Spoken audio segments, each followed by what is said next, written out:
एक कॉलेज का छात्र था जिसका नाम रवि था। हमेशा वह बहुत चुपचाप सा रहता था, किसी से ज़्यादा बात नहीं करता था, इसलिए उसका कोई दोस्त भी नहीं था। वह हमेशा कुछ परेशान सा रहता था, पर लोग उस पर ज़्यादा ध्यान नहीं देते थे। एक दिन वह क्लास में पढ़ रहा था। उसे गुमसुम बैठे देखकर अध्यापक उसके पास आए और क्लास के बाद मिलने को कहा। क्लास खत्म होते ही रवि अध्यापक के कमरे में पहुंचा। रवि, मैं देखता हूँ कि तुम अक्सर बड़े गुमसुम और शांत बैठे रहते हो, ना किसी से बात करते हो और ना ही किसी चीज़ में रुचि दिखाते हो। इसलिए इसका सीधा असर तुम्हारी पढ़ाई में भी साफ नज़र आ रहा है। इसका क्या कारण है?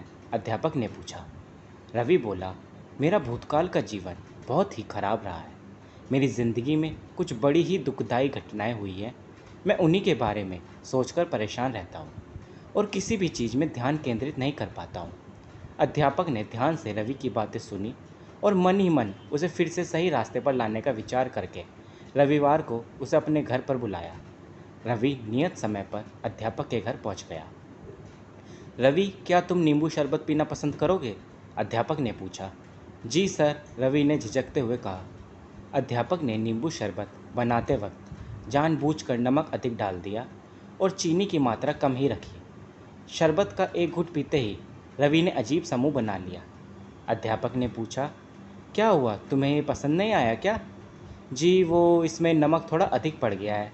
रवि अपनी बात कह ही रहा था कि अध्यापक ने उसे बीच में ही रोकते हुए कहा, ओफो, कोई बात नहीं, मैं इसे फेंक देता हूँ, अब ये किसी काम का नहीं रहा।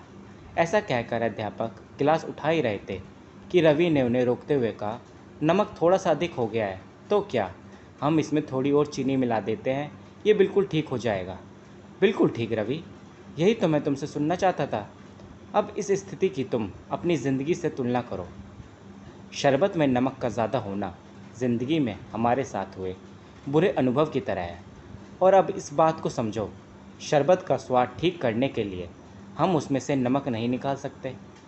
इसी तरह हम अपने साथ हो चुकी दुखद घटनाओं को भी अपने जीवन से अलग नहीं कर सकते।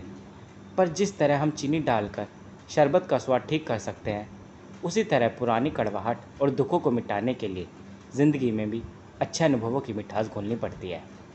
यदि तुम अपने अतीत का ही रोना रोते रहोगे, तो ना तुम्हारा वर्तमान सही होगा और ना ही भविष्य उज्जवल हो पाएगा। इस तरह से अध्यापक ने अपनी बात पूरी की और जीवन के प्रत्येक नए नज़रिए के साथ जीवन की सलाह दी। धन्यवाद।